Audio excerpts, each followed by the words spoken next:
What's up guys, NepentheZ here and welcome back to another upgrade video. The World Cup upgrades have been released. Romelu Lukaku up from an 86 to an 87. Excuse me. Harry Kane up from an 87 to an 88 and NepentheZ up from a 81 to an 84. Of course, Belgium with a 3-0 win, Lukaku with 2 goals. Harry Kane with 2 goals in England's 2-1 victory over Tunisia, and NepentheZ with a penalty in the 1-0 victory for Sweden today. So let's start off by, guys, asking for a thumbs up. If we could get over 3,000 likes on today's video, that would obviously be very much appreciated. Let's take a look at these upgrades. So Romelu Lukaku has gone up from an 86 to an 87. He's gained 1 pace point, and in fact, he's only gained 1 in sprint speed, not in acceleration. He's gained 3 shooting points. That's 3 for positioning, 3 for finishing, 3 for shot power, 2 for long shots, volleys and penalties.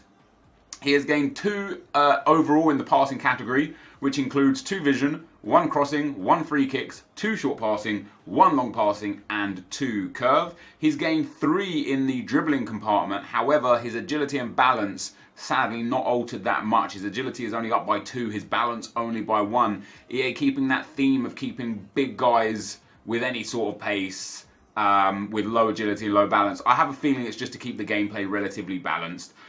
But he's gone up 3 reactions, which in my opinion is huge. 3 dribbling, 3 composure, and 3 ball control. He's gone up 2 in defending, including 1 interceptions, marking, stand and slide tackle, and 5 heading accuracy. Of course, he scored a header here today. And then last but not least, he's gone up 1 in physical from an 84 to an 85. However, the only attribute that has been changed has been strength, up from a 93 to a 94. So that is Romelu Lukaku's upgrade. Next up, we have got Harold Kane, England's #1 man here today, and he has gone up from an 87 to an 88. Once again, up 1 pace, but only 1 sprint speed, no acceleration change. He's gone up 2 overall shooting, but that's 2 positioning, 2 finishing. Let's have a look at his in-games there. 2 positioning, 2 finishing, and then only 1 in shot power, long shots, volleys, and penalties. He's gone up 2 passing, and that's 2 in vision, 2 in short passing, and then 1 in crossing, free kicks, long pass, and curve. He's gone up 2 dribbling, but once again, like Lukaku, that's only 1 in agility, only 1 in balance, only 1 in dribbling. He's then gone up 2 reactions, 2 ball control, and 2 composure. I'm really excited to use this card because unlike Lukaku, Kane actually has a really good balance of acceleration and sprint speed. So with that Hunter Kemp style, he goes to 86 sprint speed and 87 acceleration, and then perfect finishing. But his reactions, ball control and composure are all very, very good with good stamina and good strength. So I actually think Harry Kane might be a super player to use here for us here today. He's gone up 4 in defending, including 3 interceptions, 3 marking, 3 stand tackle, 3 slide tackle, and 7 heading. Of course, Harry Kane scoring a header here today as well. And then he's gone up 1 physical, including 1 stamina and 1 strength. And then we have NepentheZ as our final upgrade, and I tell you what, I know his pace is really slow, but his upgrade is actually pretty big. So he's gone up 6 pace in total. He's gone up 5 acceleration and 6 sprint speed. He's gone up 12 shooting in total, including 11 positioning, 10 finishing, 15 shot power, 12 long shots, 7 volleys, and 16 penalties. His penalties have gone from a 79 all the way up to a 95. His passing has gone up by 5.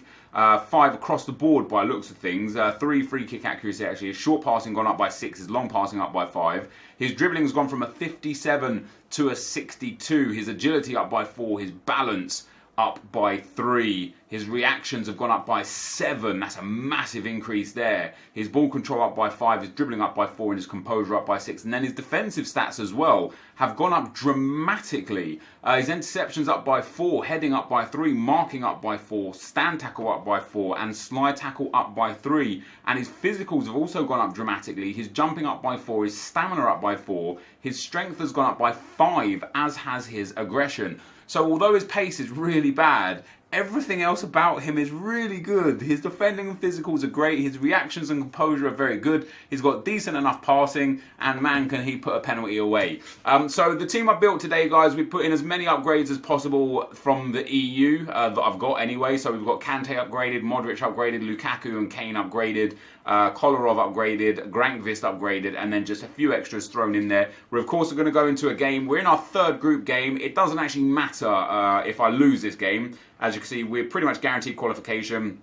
My goal difference is good enough that even if I lose this game here, I'll probably still finish second in the group. And as I'm not playing with a squad full of icons, and I've only got one icon in today's video. Oh, let me check for fitness actually, because I've used some of these players before. Now we're fine. Yeah, because I've obviously not really played with these kind of guys much before. I've been used to playing with the icons. We're probably going to come up against the team that's full of icons. It might be a game where we end up picking up an L here today instead of the dubs that we've been grabbing. So third group game against Dindo. Okay, maybe not. He's backed out. But yeah, I'm happy with these upgrades. Lukaku and Kane, of course. Let's talk about the World Cup games.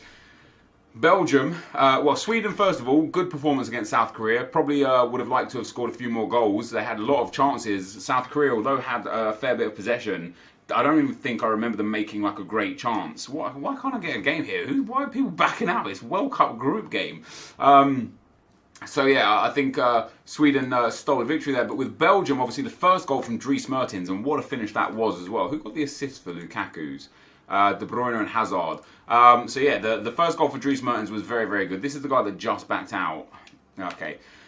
And then Lukaku with 2 late goals. And although all 3 goals came in the second half, I was impressed with Belgium and I was impressed with Panama. I thought Panama played really well in the first half. I just don't think they had the fitness levels to stay stay that good for that long, really. They worked really hard in the first half, stayed really good defensively, and earned a 0-0 win at half time. In the second half, though, Belgium really started to progress forwards, and this is what we was likely to come up against. This guy's got his 6 icons there: Pele, Maradona, Mateus, Costa, Blanc, Puyol in there as well, Walker, Alba, and then Neymar and Salah up front with Ter Stegen in goal. So a very nice a very nice team for our opponent here.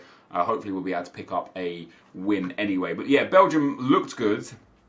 England, however, I was quite disappointed with. I tweeted out, I was actually live streaming my reactions to the game. So if you guys do want to watch some live streamed reactions, this guy isn't even playing. Let's just run, Carl.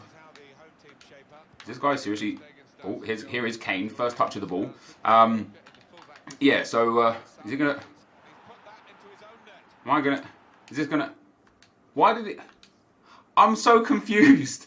Why did he score an own goal and then quit? I don't get it. Why didn't he pause it and quit instead of just quitting? Because now he won't get the... That must have been his 3rd game. That's okay. I'll take that pack. We're going to go into another game anyway. But yeah, in terms of England's performance, I wasn't really that impressed. You know, I thought we started off pretty well. A few little tentative mistakes here and there, but I thought in general we started off pretty well. After we got the goal, in typical England fashion, we just took our foot off the gas at 1-0. You know what I mean? Like, we made it more difficult for ourselves. We missed some clear-cut opportunities, and I'm really confused as to why Sterling was starting at striker. Some people agree with me, some people will disagree with me. I'm sure you guys will have your opinions as well. But I don't think Sterling had a good game at all. I thought he played really, really poorly. I thought he gave the ball away many, many times. There were some good standouts from England. I thought Henderson passed the ball very well. I thought Trippier was like fantastic. And I also thought Harry Maguire was incredible. And a lot of people disagreed with me, but a lot of people really agreed with me. But from what I watched of the game, and I watched all of the game, right? But from my interpretation of the game, although he made one stray pass really early on, Harry Maguire was such a powerhouse. He carried the ball forward a lot and positively in the second half specifically. He won every defensive header that it was required of him. He generally didn't suffer defensively. You know, the goal that Tunisia scored was from Kyle Walker giving up a soft, needless penalty. Absolutely unnecessary for him to elbow the player in the face there. But yeah, so you know the goal conceded, you could say nothing really to do with Maguire in that regard. On top of that, let's get this ball in straight away. Right, I want to test the shooting prowess of these two strikers. On top of that, offensively, Maguire was fantastic. He made one really big error offensively. In the first half, he had the ball in like a real good angle down the right-hand side from a header, and instead of heading it back across goal, which was the obvious and smart decision, he tried to head it in from like quite a tight angle. And that in itself was a bit of a mistake. Go on, Lukaku, banger lad, oof, stings the palms. Yeah, that in itself was a bit of a mistake, but he was just a tank aerially. He bombed forward, which was great. And I personally thought Maguire had a very good game alongside Trippier, alongside Henderson, who played well. A lot of people thought that Harry Kane was a superstar in this game. And yes, he was in the right place at the right time to score 2 goals, which is, to a degree, exactly what you want from your striker. You know, you can't fault him for that. He's shown up, he's bagged 2 goals in a very necessary 2-0 win. And for that, you can only say, yo, congratulations, Harry Kane, you did a good job there. How have I missed that? He's not even playing. However, what I didn't enjoy about what Harry Kane was doing is that he was just sitting back all the time. He was like on the edge of the box or deeper all of the game except for the 2 goals that he got. And one chance as well where Jesse Lingard got in, could have squared it across to Sterling and Kane that were both standing there. Instead, he tried a shot of his own, of his own accord, and it ended up going high and wide. But yeah, I was really disappointed to see Harry Kane drop so deep in the game to try and get the ball when, he's a target man striker. Yeah, okay, we've seen Harry Kane score some absolutely magnificent goals from outside the box. He's got a great shot. He's got a fantastic left foot as well as his right foot. He can head the ball. But against a team like Tunisia, let the midfielders do their thing in midfield and get the strikers all the way up. And, oh, what a finish that was. Get the strikers all the way up there in the box for the rebounds, like what he scored, the headers, the tap-ins, the crosses, because every time like Ashley Young or Kieran Trippier, or even Loftus-Cheek when he came on, and I thought he was great for the 10 or so minutes that he came on, but even when these guys got into good crossing positions, if you looked across the line, all of the England players were on the edge of the box, and no one was in the box. And as an England fan, it's so frustrating to see your team get into a really good attacking position and then nobody make that final run for the ball carrier, for the guy that's holding possession and looking to, oh, this is a goal, this is banger. Oh, off the post! Yeah, so I don't know. I thought England played well, generally. They created a lot of chances. And, hey, this is the first World Cup game for England. It's only, according to the stats, the 3rd time ever that they've won their opening game in a World Cup. That was very surprising to me that was a statistic. But it was. So, in that regard, there's obviously a lot of pressure on the English players from the media and just from, themselves. I'm sure, a lot of these guys have been in like great form domestically, so can they carry that to international level? There's a lot of pressure on their shoulders. It's the first game. It's they've been playing together not necessarily for that long. There's a few debutants in World Cups and just in general in international tournaments, so you can give them some leeway in that regard. You can say, okay, so for Raheem Sterling, who I didn't think was very good here, maybe just the nerves got to him today. And the next game, after getting a win here today, the next game against Panama, which a victory will guarantee qualification for England out of the group stage, and you would expect it as well. The game against Panama, maybe it'll be a different Raheem Sterling. Maybe it'll be a different England in general. And the general theory right now from England fans, specifically that I've seen anyway, is that England are going to go far this year. I personally don't think so. I don't think this team is competent enough to go very far. Personally, that's just my opinion. And obviously I'm an England fan, and I've just been, as a guy who's 33 years old now, I've seen multiple World Cups and multiple European tournaments, Euro 2000 and whatever, Euro 19, whatever. I've seen so much hype for England squads that are the best of their time and the best we've had for many years and stuff, and they still perform exactly the same. It's a scared England team, and they need that one performance, in my opinion, to just break them out of it. And who knows, that might be against Panama. We might show up against Panama, bag 6 or 7 goals, and an England will come alive. You'll see an England that you haven't seen for many years. But I've been through the mill too many times with England teams in general to know that the likelihood of that happening isn't very high. But yeah, in general, I hope England can snap out of it and can come through. But I personally don't think we'll get very far. As soon as we come up against a major nation or even a good non-major nations, so like a Mexico, for example, I think we'll be out. You know, I don't think we have the capabilities to beat a team like Mexico. The way that they played against Germany, they absolutely slaughtered Germany on the counter-attack. England will get slaughtered the same. If Tunisia had any kind of like good counter-attacking options and good pace up front, they probably would have got in behind us even more times than they did. And they didn't get in behind very many times. I thought our defence stood quite strong. But as many people on Twitter tweeted to me, it'll be interesting to see how this England team holds up against a quality back line. A quality front line. So, you know, imagine Belgium, for example, when we face Belgium, coming up against Hazard and Lukaku and Dries Mertens and the likes. How are these guys going to deal with it then? How's John Stones going to deal with that? And so I'm excited to see what we can do. You know, knowing that a win against Panama is enough to qualify us is obviously great news. Go on, Kane, lad.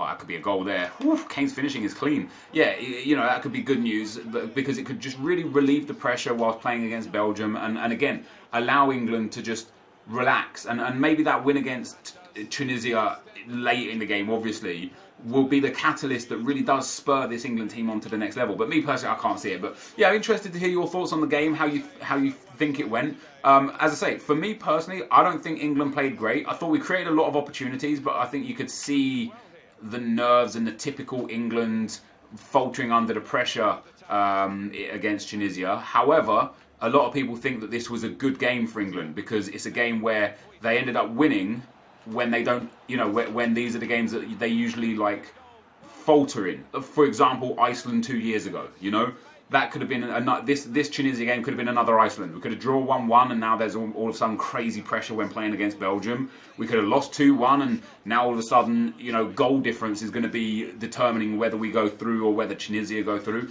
So in that sense, this is a huge victory for England. Huge performance, huge 3 points, huge victory, and really does set us into that kind of, okay, relax, and it might just help us a lot. And you know, you look at a lot of the big teams so far. Who are the big teams that have come through good? Belgium, France, England. Every other big team faltered. Portugal, Spain, obviously they drew with each other, but still they drew. Argentina didn't do very good. Germany didn't do very good. And just generally speaking, you know, England have set themselves into a good spot. Now, with 4-0 up in this game, Harry Kane with a hat-trick. This guy has decided to give up playing here. But as I expected, I thought Harry Kane would probably be more useful than Romelu Lukaku in this game just because of a few of those dribbling stats and his ball control and reactions and such.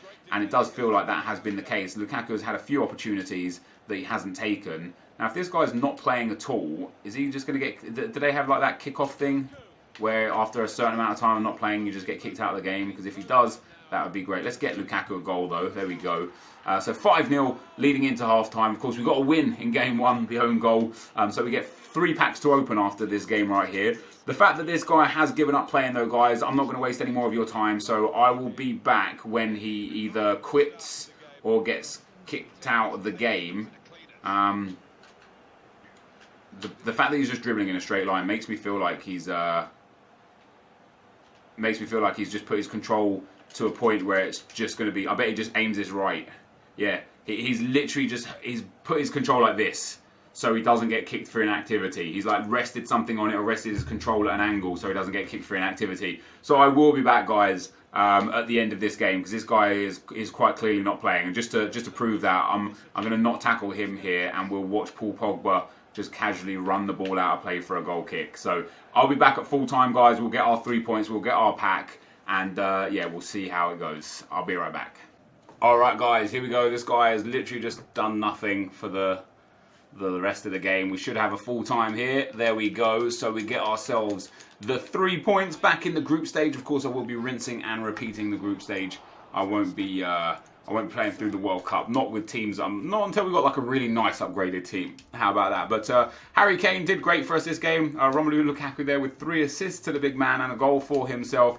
Most impressively, Harry Kane's finishing there. The 3 goals that he did score were obviously before this guy stopped playing, and thought his play was very, very good. So we get to end off this video with 2 single player packs from the 2 games that we had here today, and then the 7.5k pack, thin pack, in number 1. Very sad indeed. I don't have many players missing from this game. There you go. NepentheZ there can go discarded. And single player pack number 2. Let's see if we can get a board this time. I'm yet to pull an icon out of a single player pack. Would be nice to grab one of those here once in a while.